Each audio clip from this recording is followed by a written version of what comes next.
Assalamualaikum warahmatullahi wabarakatuh. Bismillahirrahmanirrahim. Alhamdulillahilladzi ja'ala al-'ilma arfa'a sifatil kamaliyah.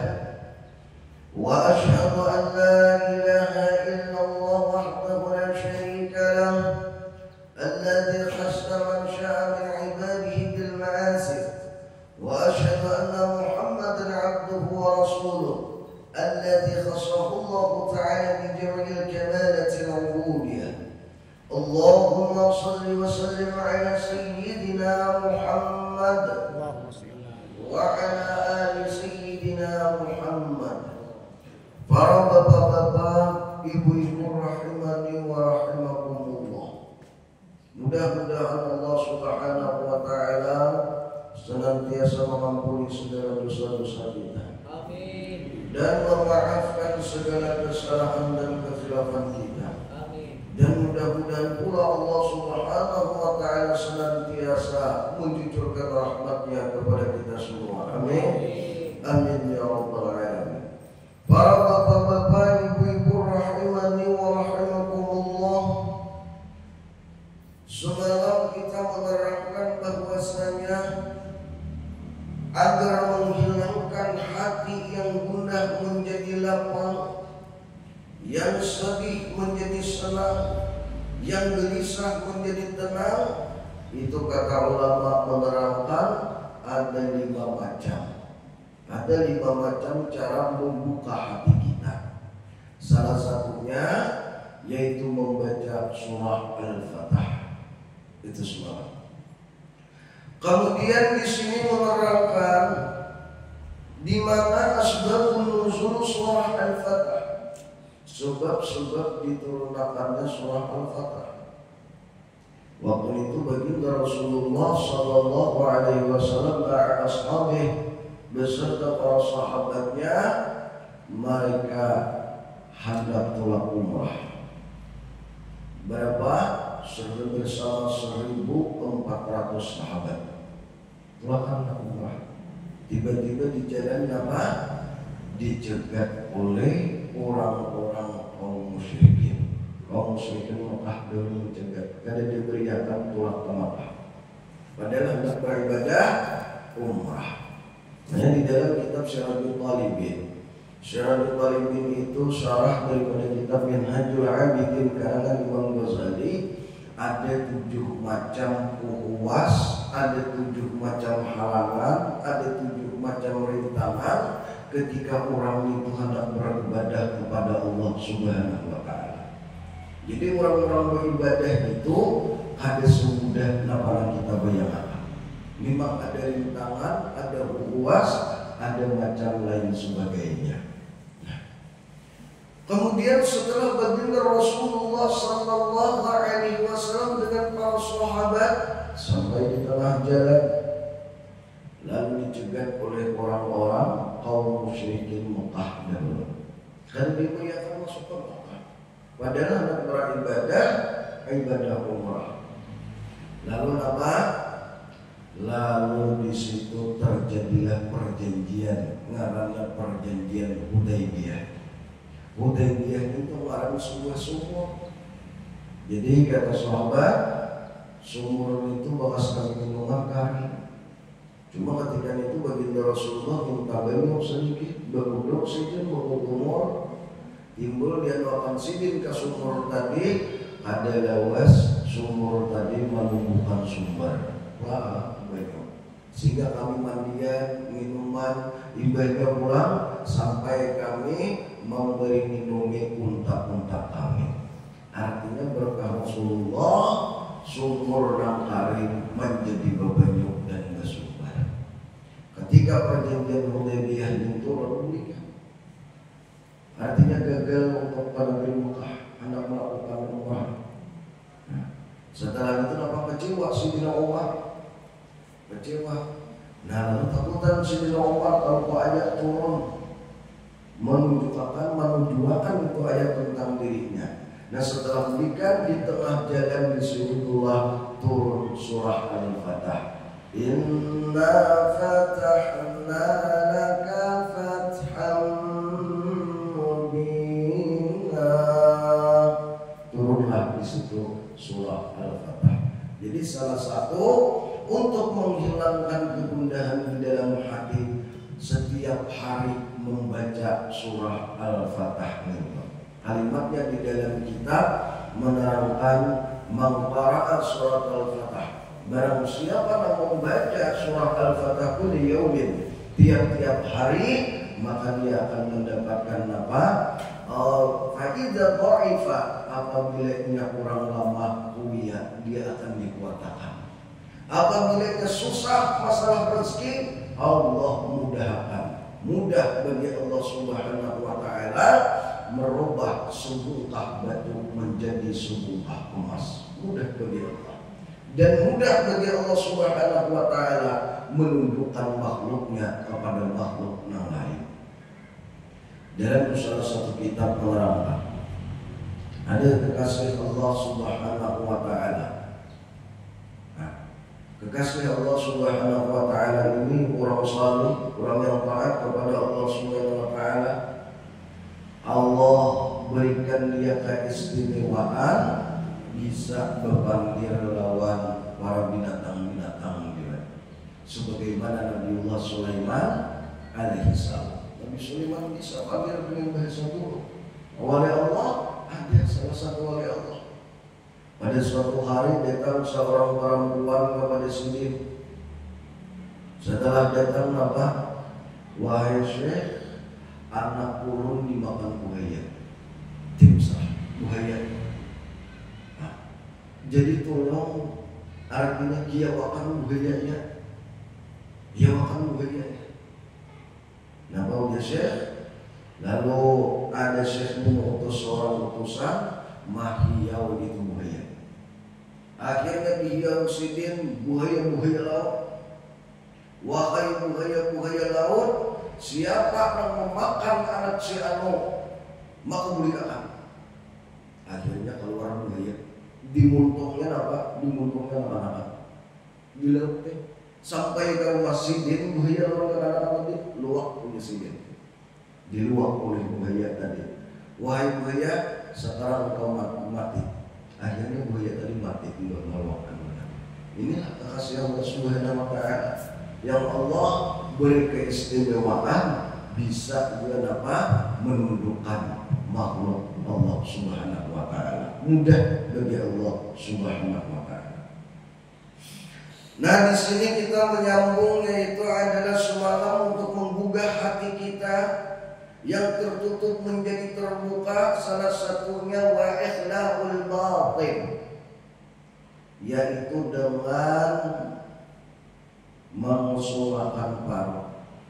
Rancak di kita itu paru kita nih kada tapi berisi kada bermakan berhikmat. Nah, itu kada bermakan berhikmat termasuk mencahayai hati kita. Ada dahulu Imam Ahmad bin Hanbal. Imam Ahmad bin Hanbal didatangi oleh salah seorang tamu. Kemudian pemalam tamu tadi, setelah pulih, protes neraka. Neraka protes. Wahai ayah, siapa yang bermalam di rumah yang malam tadi? Ujar Ahmad bin Hanbal, dia kuitan Sidin, itu adalah ulama besar. Itu adalah ulama yang luar biasa. Beliau adalah orang yang hebat. Lalu dia anak-anak, ada mau ulama begitu? Ada mau ulama bakal tuan seperti itu? Ada 3 kejanggalan ketika Sidin bermalam di rumah pian baik. Ulun teliti 3 macam kejanggalan. Lalu ujar Imam Abu Hanifah, Imam Ahmad bin Hanbal, kenapa 3 kejanggalan tadi? Yang pertama, ketika beliau berada di rumah kita banyak makan. Ulama ada banyak makan, sering mengusulkan paru, kan gitu kan? Yang kedua apa? Yang kedua, di tengah malam ada tarian sembahyang. Qiyamul lail ada atau sembahyang tahajud ada juga. Yang ketiga sambahyang kada berwuduan. Wah, itu lain ulama, itu lain syekh. Nah, takutkanlah Imam Ahmad bin Hanbal kalau begitu kuat. Nah, kalau begitu kuat, akhirnya temui. Siapa yang ditemui? Ternyata yang ditemui nang malam Al-Sidin ini Muhammad bin Idris Asy-Syafi'i, lahir di Gajah Palestina, meninggal di Mesir. Jadi, wahai Imam Syafi'i, ketika engkau malam di rumahku, ada 3 kejanggalan yang aku takuni. Kenapa? Yang pertama, engkau banyak makan. Kenapa alasan engkau banyak makan? Nah, bagi Imam Syafi'i, makan di rumah orang beriman itu jadi obat. Makan di rumah orang beriman itu jadi obat. Semakin banyak makan, semakin hilang penyakit. Sedangkan aku, kata Imam Syafi'i, orang yang banyak berpenyakit, jadi membutuhkan banyak obat, makanya banyak makan. Jadi kita ibarat kesaruan itu bertambah, jangan bertambah. Karena makan di rumah orang beriman jadi obat. Nah, kedua, kenapa di tengah malam engkau akan melakukan salat, akan melakukan sembahyang sunat? Nah, bau biasanya ketika malam di rumah sampean orang sibuk memutalaah kitab, sibuk membaca Al-Quran, sibuk memutalai hadis Nabi SAW, sibuk mencari ijma, sibuk mencari kias di dalam kitab, sehingga terjadilah timbul beberapa hukum. Ayat Al-Quran, hadis Nabi, ijma para ulama, dan kias, timbul beberapa hukum. Disitulah kada sambahyang sunat. Lalu kata Imam Syafi'i, menuntut ilmu itu lebih hebat daripada sembahyang sunat 1000 rakaat. Kan itu bagi orang-orangnya, kan bagi orang-orangnya. Nah, lalu timbul beberapa hukum. Ini kenapa hukumnya, itu kenapa hukumnya. Kemudian yang ketiga kejanggalan. Kenapa sembahyang subuh pada wudu? Sembahyang subuh pada wudu. Kata Imam Syafi'i, kata Imam Syafi'i, subuh wudu isya kada batal sampai sembahyang subuh. Jadi kada batal, kada ada malam untuk komisi turun. Nah, inilah jalan artinya kita memandang sesuatu itu dengan 3 macam. Satu, kenapa kita memandang sesuatu itu? Yang pertama, kita memandang sesuatu itu dulu dengan akal. Atau lama dengan akal, masuk akal kada dahulu. Yang kedua, hanya dengan ilmu. Yang ketiga, hanya dengan iman. Hanya dengan iman. Ketika bertabrakan akal dengan iman, mana yang kita ambil? Kita ambil imaniyah. Artinya belang antara akal dan iman yang bertabrakan, mana yang kita ambil? Yang kita pakai masalah imaniyah, keimanan kepada Allah dan Rasulnya. Nah, jadi di sini menerangkan salah satu yang mencahayai hati kita, yaitu ikhlaul batin, yaitu adalah ketujuh mengusulkan paru. Ketujuh itu mengusulkan paru, termasuk orang puasa itu termasuk mencahayai hati kita. Jadi hati kita bercahaya. Nah, asalnya ada lembut menjadi lembut. Napa hikmah di balik kita puasa? Yang pertama, hikmah di balik kita puasa melaksanakan perintah Allah Subhanahu wa taala, salah satunya adalah belajar mengemban amanah. Belajar mengemban amanah. Kenapa? Ketika dia malam berniat sahaja puasa, besok hari pada bulan Ramadan wajib atas diriku karena Allah Ta'ala. Belang masuk waktu fajar, ia kada boleh lagi makan, kada boleh lagi minum. Makanya kemudian menjaga daripada membatalkan puasa. Di manakah yang tidak ada amanah ini dijaganya. Inya berada fil jibal, di atas gunung-gunung, tatapnya kadang makan, kadang minum, dan kadang menggawi membatalkan puasa.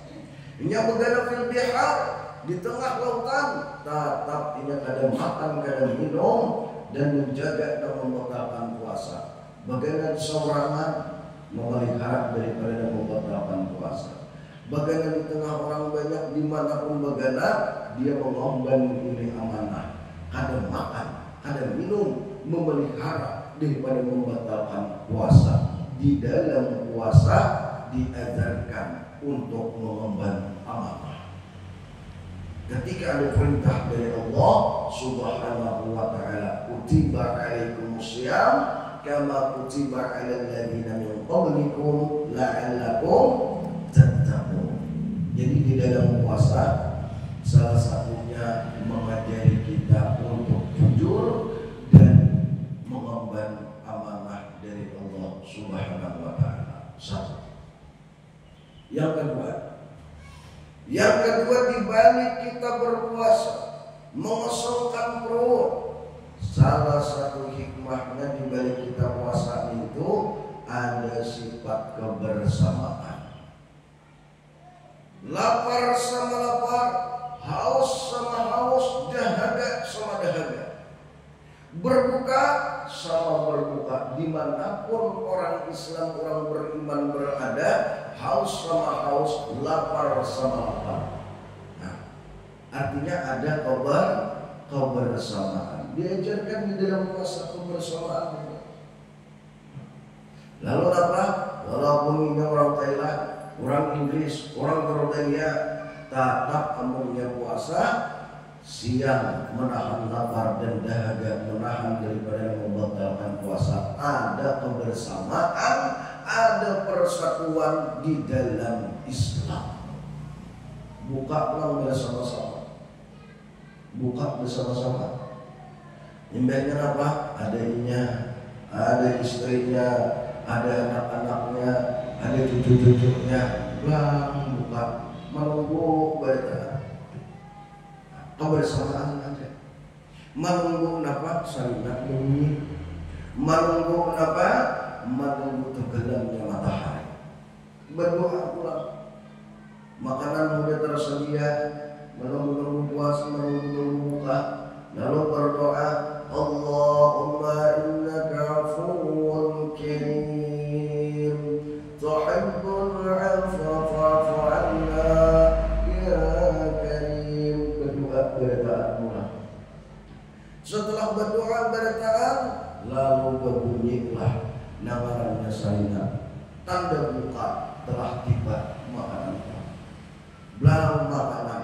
Ketika Allah Subhanahu wa taala melihat hamba-hambanya ada kebersamaan, istrinya, suaminya, anaknya, cucu-cucunya, melihat ada kebersamaan di dalam buka puasa, Allah turunkan rahmat. Allah turunkan rahmat dan Allah beri ampunan. Itu dalam kitab bisa tertulis. Dan jadi jangan disangka kita buka bersama itu tadi dapat rahmat Tuhan. Allah akan turunkan kasih sayang kepada orang yang buka bersama dan Allah ampuni dosa-dosanya juga. Nah, baik istrinya, baik suaminya, baik anak-anaknya. Nah, dahulunya sebelum puasa Ramadan, biar nak makan kaum seorang nasi bisa dia ya. Minta lo ada aja salah aja seorang kan gitu. Kan ada kebersamaan. Belang timbul puasa ada kebersamaan, buka bersama, sahur bersama.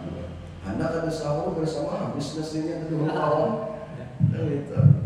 Nah, jadi ada kebersamaan. Nah, kemudian yang ketiga,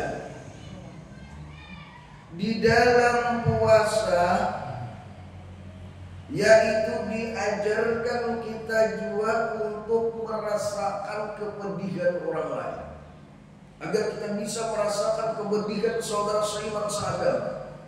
Mungkin kita diri kita nyaman, hendak makan apa ada, hendak makan ini ada, hendak minum ini ada. Cuma mungkin saudara kita seiman seagama, enam wilayah mungkin ada yang susah pada kita.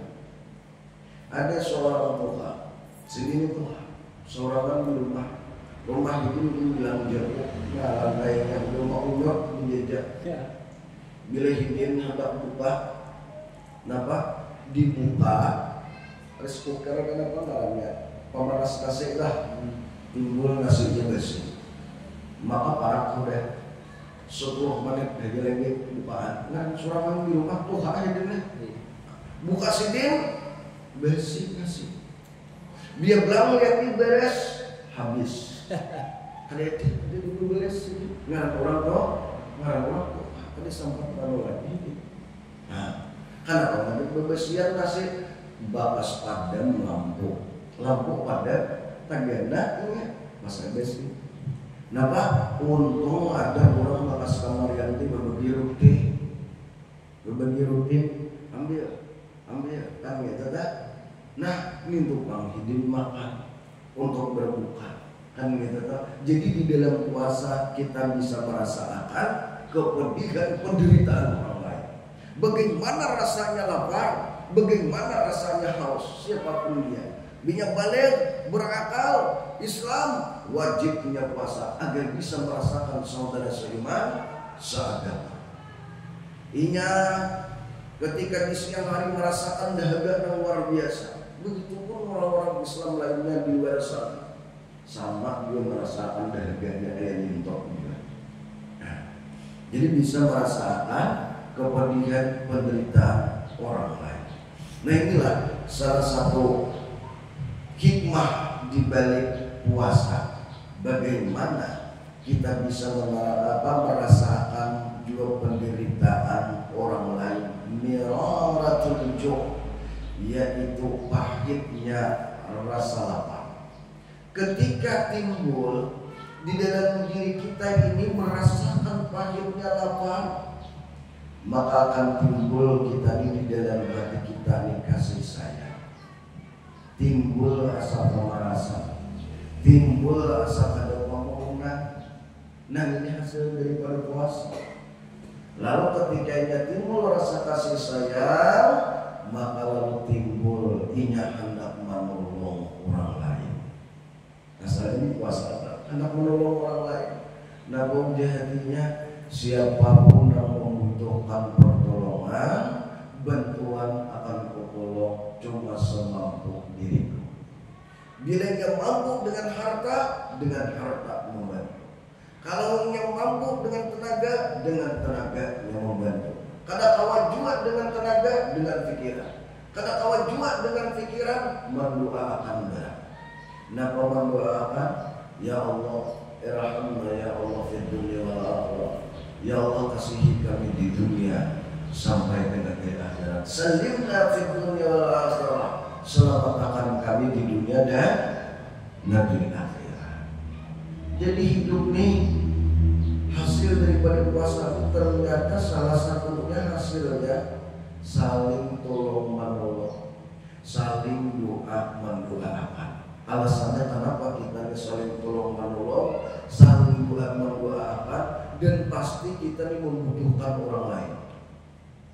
Dada dan hidup kita tuh ada membutuhkan orang lain. Nah, lalu apa? Karena kita di dunia ini, karena kita manusia, ada kekurangan, ada kelebihan. Kemudian satu sisi kita ini bahagia, satu sisi mungkin ada menderita. Nama Allah kita jadi pikiran. Kita di sini bahagia, ada satu sisi nama Allah kita jadi pikiran. Makanya saling doa mendoakan. Inilah hasil dibalik kita berpuasa. Makanya rajin kita berdoa. Sallallahu lil mu'minin wal mu'minat. Ya Allah, Allah meminta ampun kepada engkau dan juga memintakan ampun terhadap orang beriman, laki-laki maupun perempuan. Harap banget ini termasuk menolong daripada azabnya Allah Subhanahu wa ta'ala. Nah, kemudian jadi salah satu mencahayai hati kita agar hati kita lembut, yaitu salah satunya ikhlaqul batin, rancak mengusung makan paru. Kayak merancak mau makan paru, apa mudaratnya kan gitu. Ulama menerangkan salasu khisalin, 3 macam perkara turisu qaswatan fil qalbi, nang mawarisi hati itu menjadi keras. Karena hati keras sudah ada dapil pendapatan. Hutan memadahi parai, tuan guru memadahi no, wali memadahi itu kada kawan lagi, karena sudah keras hati. Salah satunya dapat pupuk taat, ketujuh makan, berduduk makan, berdiri capek, diunda yaitu masih aja uang yang ditutup makan terus. Ini kita akhirnya keras hati, mengulir beribadah sebelum keras hati. Nah kedua hubun naum, ketujuh guring juga ya. Kan gitu, guring ya. Ini termasuk merasakan hati. Karena apa? Karena rohaninya kita ini ketika kita guring naik rohani ini. Makanya ada 2 rohani dalam awak kita. Apabila yang sebut ini kita mimpi, apabila yang sebut ini kita mati. Kan itu kisahnya. Nah, lalu kami mimpi macam-macam, dan di situ sebab mengolah keras hati. Kemudian huburaha atuju balapang lapang. Iya kakaknya ada dulu. Bersama santai itu termasuk merasakan hati juga. Kakaknya ada dulu satu tumak lagi. Kakaknya ada dulu satu tumak lagi. Kakaknya ada dulu satu tumak lagi. Akhirnya apa? Akhirnya tawudi. Gara-gara atuju balapang lapang bersama santai. Dan salah satu yang bergeritik di dalam hati kita, kaina lagi satu tumak lagi kaina dahulu, itu salah satu geritik daripada geritik syaitan. Yang mana di dalam kitab Syarahul Talibin menerangkan ada 7 geritik syaitan dan ada 7 tata cara melawan geritik syaitan itu. Namanya salah satunya kaina dahulu satu tumak lagi. Nah apa jawabannya? Jawabannya, wahai iblis, kalau aku menunda-nunda amalku, mengaina-ngaina amalku, kematian itu bukan di tanganku. Bukan aku mau mengatur kematian. Ibarat nyor itu mau hajat ke lambung mengubur. Ada nang tuha ubur mau hajat. Kan gitu, bukan aku mau mengatur kematianku, nang mengatur kematianku adalah Allah Subhanahu wa ta'ala. Namun aku kakaina amal, maka ada lagi kaina makimatul amal, kada awak beramal lagi, namun sudah datang adalah. Nah itu tata cara menjawab bisikan iblis di dalam hati kita. Nah kemudian termasuk menerangi hati kita yaitu qiyamul lail. Qiyamul lail ini salatun nafilah ba'da istayqaz minan naum. Jadi tafsiran di dalam kitab sini menerangkan nangaran beribadah di waktu malam jasidin yaitu sembahyang sunat sesudah bangun dari tidur. Jadi kita sembahyang tahajud. Sembahyang tahajud itu syaratnya 2. Nah, syarat sembahyang tahajud pertama ba'da naum, setelah kita guring. Yang kedua sudah menggawi sembahyang isya. Hanya sah sembahyang tahajud. Amun bisa kada digawi sembahyang tahajud salah kada sah. Sembahyang tahajudnya kada sah. Atau bisa sudah, nah malam artinya mata atau kada mau terberingat. Namun kada mau terberingat ini sampai jam 2 bawah sembahyang tahajud sah, sembahyang tahajudnya kada sah. Kenapa? Karena salah satu syarat sembahyang tahajud harus guring dahulu. Jadi 2 macam syaratnya. Min fa'alil isya, sudah menggawi sembahyang isya dan sudah guring. Umpama kita tulak ke Banjar pas maghrib kita gawe kasar dan jamak. Isya, waktu Isya digawe di waktu maghrib. Setelah di waktu maghribnya udah menggawe waktu Isya, buat kamu terus sholat gimana? Pas taguringan berapa menit? 5 menit aja taguringan. Belum bangunan Isya sudah digawe, walaupun pada waktu maghrib karena jamak. Guringnya sudah, berarti syarat sahnya masuk sudah. Walaupun waktu Isya belum masuk, tetap sahnya mengambil sembahyang tahajud. Kenapa? Karena 2 syarat sudah penuh. Pertama sudah guring, yang kedua sudah melaksanakan sembahyang Isya. Nah, jadi termasuk mencahayai hati, mencahayai wajah, yaitu adalah qiyamul lail, salah satunya sembahyang tahajud. Apabila waktu sembahyang tahajud, dia 2 tadi. Setelah melakukan sembahyang Isya dan yang kedua limbah guring. Habisnya apa? Habisnya pas masuk waktu subuh. Masuk waktu subuh.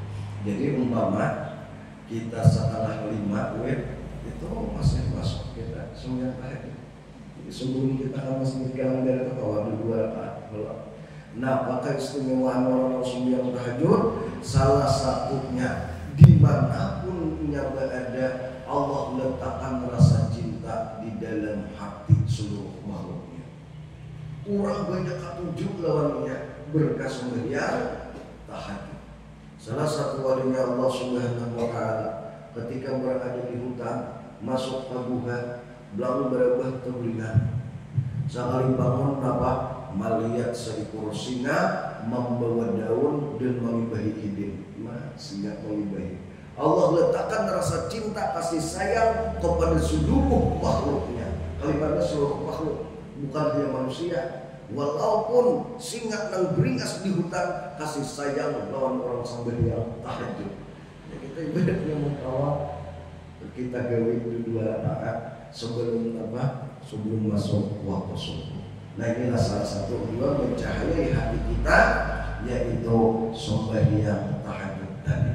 Jadi salah khilaf, mohon maaf, mohon ridha, mohon ampun. Wabillahi taufiq wal hidayah. Wassalamualaikum warahmatullahi wabarakatuh.